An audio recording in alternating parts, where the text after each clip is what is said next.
Are you a business owner or entrepreneur who's had great success in the business world, and now you want to launch a speaking career to share your message with the world? If that's you, then listen up. 25-year speaking industry veteran Brett Ridgway has released his latest special. Welcome to the Spotlight on Speaking show with Brett Ridgway, where you'll learn the keys to building a profitable speaking business from speaking industry pros. Each week, we interview a great guest who will share his or her speaking journey, identify what their keys to success have been, and highlight some critical mistakes they've made along the way that you'll want to avoid. Be sure to visit our website at spotlightonspeaking.com. And while you're there, subscribe to us via your favorite network. Now, sit back, tune in, and get ready to meet this week's guest.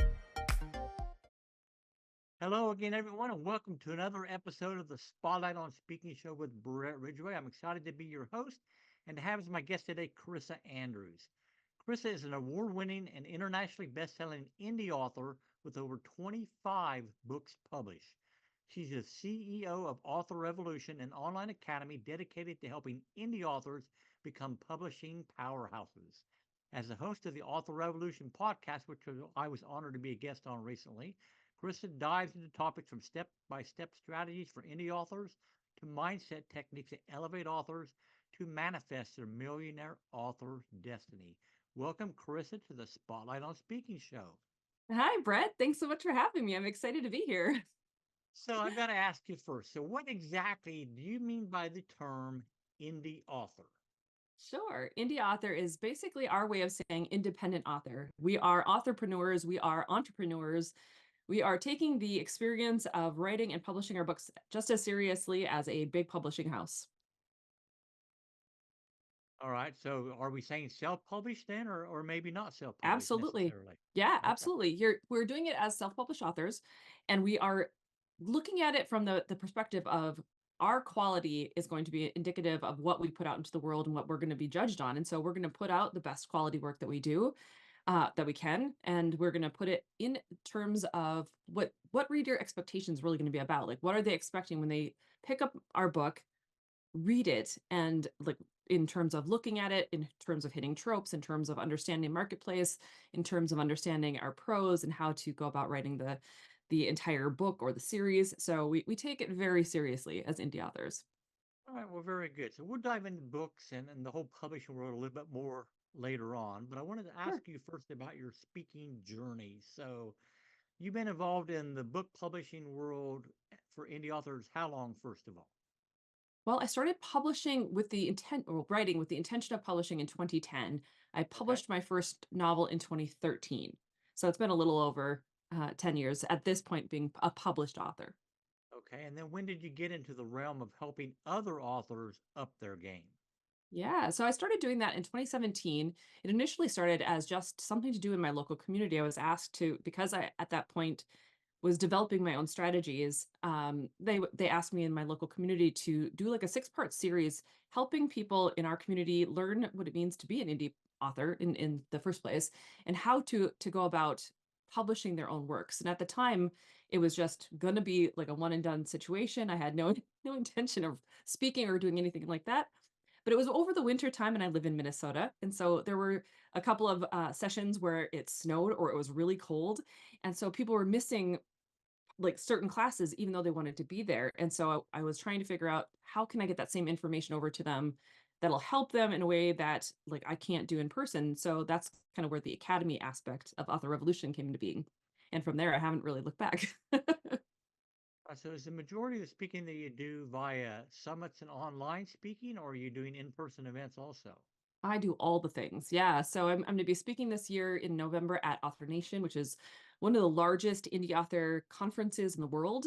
They just took over for 20 Books Vegas. So that particular conference has something along the lines of 2,000 to 2,500 people coming together in one location in Vegas to talk about being an indie author. But I also do summits. I do my online courses. I do master classes. I do other people's digital courses, or digital classes and conferences. I've kind of been all over the place. It just depends on where my expertise is best leveraged and utilized, and the audience that would make the most sense for me to be talking to. So when did you first decide, Carissa, that you needed to get up in front of the room and share some of what you've learned versus just being a kind of behind the scenes support person for all these indie authors? Oh, geez. I would say still back in 2017. So, but I think the reason I got noticed in the local community was because I was playing around with Facebook Lives. Do you remember that when they first started way back in the day and it was hard to get on and I was playing around with technology trying to figure out how to make that work and how to be on a live. And at the time, I thought I was talking to my readers and kind of giving them insights into my process and how I'm working. And I'm sure there's plenty of readers who are interested in that, but the way it kind of evolved was I was talking more to the authors who happened to be my readers as well. And so I think that's kind of where everything really began for me. And I realized that I enjoy the process of standing up and being able to give people information that I've been uncovering as I go along with this journey and hoping that I can help ease that transition for a lot of other authors as well. So when you're doing these speeches for these groups, are you doing it as if it's a keynote type presentation, or are you selling something from the platform, or are you just doing it to make people aware of you so that if they have a need for some author support, they will think of you? Yeah, I think it depends on the particular thing. So sometimes I'll be doing a lesson on something that's going to tie back to one of my courses. So it's very specific. I'm giving them insights into, let's say, quantum manifestation or on AI and how to utilize it for planning out your series or how to rapid release a book. If I'm talking about a topic that I have a course on, I'll have a very small little bit at the end where it's like, hey, if you want to dive in deeper, here's other options for you to be able to check things out. But if it's gonna be a like, for instance, with Author Nation, I'll be up there on a stage, and it's gonna be treated more like a keynote. It's gonna be more me talking to them about, "This is how manifestation works. This is how you can utilize and leverage your mindset in order to be able to bring into your reality the things that you want. Here's the science that backs it up." But at the back of the room, for the people who are in person, there will be brochures and things like that, where if they wanted to learn more about me, they could. So there's always options, but I just love talking to people about what I know and hoping that it will spark some sort of a perception shift or some sort of insight in their minds so that they're looking at their author careers or even just to become an author in general, because there's so many people that say, hey, I want to be an author, I just don't know how. But giving them the encouragement and the insights that yes, this can be done and it's not as hard as you are currently making it out or possibly making it out to be. So describe the process that you go through in preparation for a speaking engagement to make sure that you're delivering the best message possible for that particular audience. Yeah. So for me, I look into like, what is the organization that I'm trying to fit in with? Like, what is their audience looking like? Who are they really kind of targeting? Because each like when it comes to the indie author community, there's typically the aspiring authors, there's the new authors. There are like the emerging authors who have like 3 to maybe 10 books out, and then there are the more established authors who have been doing it for a while. They have a bigger backlist. And so if I know the type of audience that I'm going to be speaking to, I can either go much broader and kind of touch point and be more mindset, or I can go into the nitty gritty of, okay, here's the step-by-step process that you're going to want to go through. I know that you understand, that all of this beginning part of it, I don't have to re-explain that to you. So the first part is really figuring out who I'm speaking to. Once that's in place, then it's more about, okay, the topic at hand, here's my topic. I've either been given the topic or I've pitched the topic. So if it's a pitch topic, I probably already know how to speak about it. I've probably been speaking about it at different places. So it's just a matter of adjusting slides, adjusting my language, figuring out how I want to come about it so that's slightly different, but the same information. And if it's just a new topic that was given to me where they're like, hey, you're going to talk on this thing, then I will start to map out, much like I would with a book, where I'll start thinking about like all the different aspects that I know I want to touch on. And I kind of do it in a mind map situation. So I'll just plunk it all down and then I'll start organizing from there. Like what's the flow I want to use for this particular speech that's going to get them involved, engaged, understanding that I've been there too, that they can be where I'm at, that it's not like I'm so high on a pedestal that they can't reach me type of situation. Because a lot of authors really struggle with that when there are authors out there who are teaching or talking about something and it feels so abstract to them that they can't see the road ahead of them or the stairs coming up. You know what I mean? So that's kind of my process when it comes to doing it. And then I'll rehearse it. I'll go over it a number of times until the flow feels natural. But if I have slides, sometimes I can just wing it from the slides because I've talked about the conversation so much that I can look at the slide and be like, oh yeah, here's what's next. So, how do you measure the success of a speech?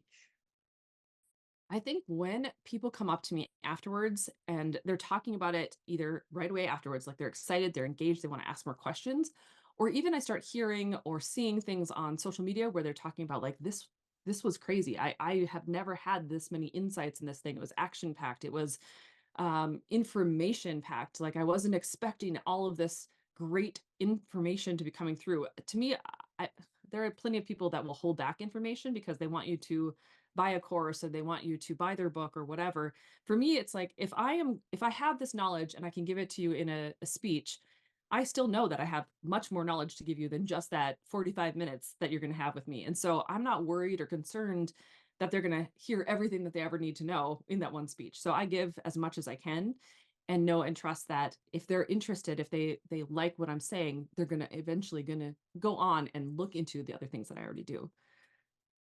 So, how do you determine when the amount of content you're going to cover is too much content? You're over teaching and it's more than the audience can absorb. Sure. That's a good one. So for me, I like to take really complex topics and boil them down so that they're simple. I'm a double Virgo. I like to make things simple. So I organize things in a way where it's either step by step, like I'll give them 5 principles, I'll give them 3 steps to manifestation. I will help them understand that you can do just 4 books a year. So there's usually a very specific number to keep them on track, to keep them in alignment with what I'm trying to talk about so that they aren't just having this big superfluous idea out there, but also infusing it with real life situations that either have happened to me or happened to my students so that there's a story process that goes along with it so that they understand how to incorporate the things that I'm saying and it's not just that abstract conversation or that abstract talk.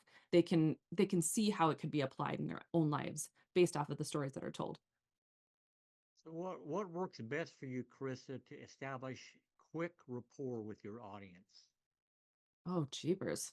I guess I would say probably giving my past experiences and helping them to understand that, like, for me, this was not a quick and easy process either, that this has always been like a long game for me. I'm testing new things, I'm looking at new things. And when they realized that, and this was a conversation I was just having with a student of mine today, when they realized that I'm on the journey with them, I'm not above them. I'm not, oh, I've already reached my mountain, so I'm going to pull you up and you can come with me. I'm still every single day in the trenches. I'm testing new platforms. I'm figuring new things out. I'm changing book cover um book covers in general if they don't work. I'm changing and adjusting book descriptions. I am utilizing chat gpt and figuring out how it might work for authors. I'm going in and I'm doing the thing and then I'm teaching them as I'm doing it. So when that happens, when they understand that you're actually doing the same thing that they're doing, maybe on a bigger scale, maybe I understand it on a deeper level, but now all of a sudden they can ask questions because they understand that I get where they're at as well, if that makes sense. Makes perfect sense. So, give us maybe 3 tips that you believe are most critical to developing success as a speaker. Oh, well, first of all, mindset. I mean, if you don't believe that you can do it, you're not going to. You're going to trip yourself up and you're going to be talking yourself out of things and you're going to be making things much more difficult and complicated than they need to be. Number two, I would say understand your topic and understand it well. And sometimes what that means is not just like digging into it, understanding it from a book smart perspective, but actually start teaching it. Figure out what words resonate, figure out how the language that you're using is landing on your audience because when they understand, number one, the thing you're teaching, but also that you are speaking their language too, that you're still in tune with them, that's so important because they need to feel seen and heard themselves in order to be able to resonate with you. And then third, honestly, I think just remember that it's all going to be okay. Like when you're up on stage, when you're doing your thing, there's a point where you just kind of lock into the flow. And so don't allow that fear in the very beginning, like right before you get on stage, right before you're doing something. Don't allow that to keep you in almost like a stuck perspective where you think you have to rely on cards or you have to rely on even your slides or whatever you're doing. Just trust that you have done this, you have the information, and what is necessary to come out is going to come out because that's what this particular audience is going to need. And when you can do that, you're not so scared about like, oh, did I miss this one thing that I was going to talk about? Shoot, why did I miss it? You're not worried about that now. Now you're just like, well, maybe they just didn't need that information today, and that's okay. You can be okay with it. All right, great advice. I have some more ground I want to cover with you, Carissa, but before we do, let's take a quick break for a word from our sponsor. Are you a business owner or entrepreneur who's had great success in the business world, and now you want to launch a speaking career to share your message with the world? If that's you, then listen up. 25-year speaking industry veteran Brett Ridgway has released his latest special report, 3 key things entrepreneurs must master to build a profitable speaking business. To pick up your copy, go to brettridgway.com/freebie. And welcome back to the Spotlight on Speaking show with my guest, Carissa Andrews. So, Carissa, let's bare your soul a little bit here. So, I want you to tell me maybe a story about some faux pas or mistake you made during your speaking career that left you a little red face at the time, but it was a valuable lesson to be learned and something you would advise others not to do. Yeah.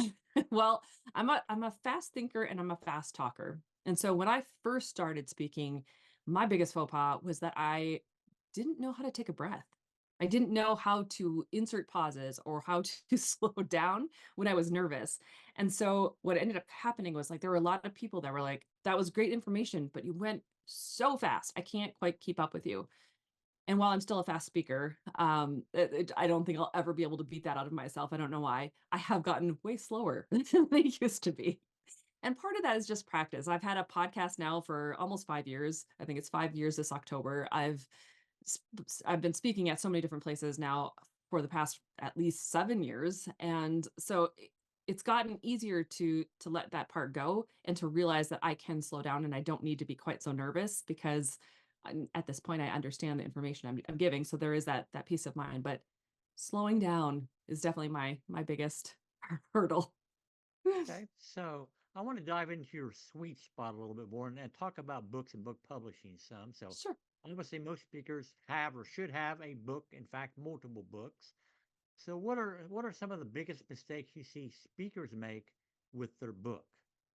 Oh, speakers making mistakes with books. I guess the first one would be if they are not like if they haven't taken a good look at their genre and have like especially if they're indie publishing. So if they are traditionally published, this is not probably going to be an issue. But if they're indie publishing, having the book cover fit the genre and say what it needs to say very quickly. So even if you're up on stage, even if you're talking about it, it needs to be able to resonate with the audience who's there so that they know that, yeah, this is a book that's probably going to fit really well with me. Another one would be not having the book with you so that they can purchase it afterwards. Because there have been plenty of times where I'll be up on stage, and if I haven't had enough copies, then I kind of feel like, oh, well, I should have done that. Of course, I should have had more copies of this. And I was so focused on the the speech itself, or I was so focused on being there or getting there that it wasn't thinking about the larger perspective of like what is my audience going to need from me after the speech is over. So those two things are definitely high on my list. All right, so in the platform selling world of speaking, obviously an event promoter is going to bring you in to deliver a talk and expect that you're going to sell something from the back of the room, typically a higher ticket item. So how do you handle that in comparison to selling a book or books versus a 1,000 or a $2,000 course? How do you juggle that Sure. particular ball? I think for me, it's really about trusting that the right people are going to come into the course if that's what they choose to do. Like, I don't really worry so much about selling or pushing. And so I'll have information on all the courses, I'll have information on my memberships, I'll have information on how they can get in touch with me or my podcast and all the different various things I do. And so there's this element for me where I'm just like, if you want to learn more, let's chat after the speech. We'll talk about what I do, how I might be able to help you, and there's no pressure because I feel like I'm not going to be a good fit for everyone, but if I'm a good fit for you, I'm here for you and I want to see you succeed and see you expand in ways that you can only dream of right now. Does that make sense? Yeah, it makes perfect sense. So I want to give you a couple of minutes to tell people a little bit more about what it is that you do specifically and how they can get involved in your world if they so choose. Sure. Well, it depends on what they like. So I was first and foremost a paranormal and urban fantasy author. So I have more than 20 books under my pen name of Carissa Andrews. And in that genre, I've also split out. I'm starting rom-com pen name this year. So under Carissa Knight, I have two books out so far, and the third one is coming later on this year. I also have nonfiction. So I've got my nonfiction, Right Frame of Mind, which is out right now. I'm working on one called Write Your Reality. It's going to be coming out as a Kickstarter this November, which is going to be so much fun. And so that's going on there, but I also have the courses. So I've got manifestation courses. I have courses on AI for authors. I have courses on how to plan a series, how to rapid release books, meaning 4 books a year. I tend to believe that if you want to go faster, you can, but not everyone can. And so I try to keep it more to the point of where people can actually sustainably rapid release their books and not go crazy. So there's a variety of things that I do. I'm coming out with a course this month actually on being able to do your own audiobooks and get those out into the world and produce your own audiobooks and record them. So there's something for everyone. It just depends on what they're looking for. And they can find out more about that at authorrevolution.org. Sounds like a lot of balls to juggle at the same time. Absolutely. It's more fun that way. Best way to juggle. There you go. All right. Well, first, I want to thank you so much for being my guest on this episode of the Spotlight on Speaking Show. Definitely go check out Carissa's site. We'll make sure that URL is in the show notes down below. Carissa, I wish you the greatest of success in all that you do. And all the listeners out there, thank you so much for joining us today. And my best wishes to you for the greatest of success.